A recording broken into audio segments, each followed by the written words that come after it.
In therapy, we're concerned with the way in which the patient is able to take charge of their own destiny and the emotional oscillations between reliance, autonomy and mutual dependence. A process group is concerned with exploring roles and relationships with fellow group members as the dynamics of hierarchy, equality in the group come in and out of focus. The process group as a learning experience becomes a type of psychosocial circuit training, mental circuit training, that prepares participants for exploring the immediacy of contact with clients. I have some more detailed thoughts on groups in my book on democratic therapy, which summarises a debate about the role of democracy, hierarchy and chaos, importantly, in the process of learning in groups. In the book I draw on the work of Wilfred Bion, Michael Fuchs and Maxwell Jones. Each of these theorists have in their own way a claim to being an authority on groups.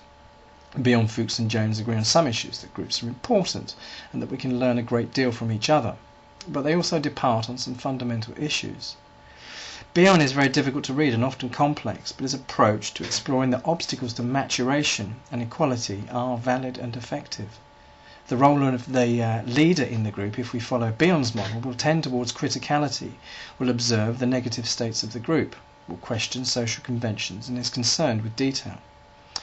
There's a notable early career anecdote from Bion in his book Experiences in Groups, where, upon noting that a new group wanted to introduce themselves to each other, Bion asked why they thought that their depression would be helped by knowing each other's names.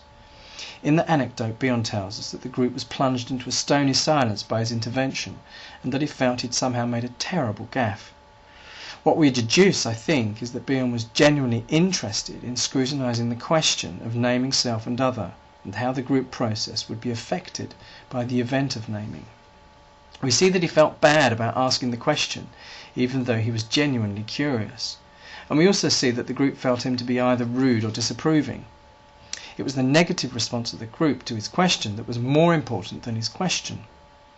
It was the difficult questions that Bion felt that needed to be asked that set the characteristic tone of his approach to groups and therapy. Much has been made of his approach akin to throwing beams of darkness on the group.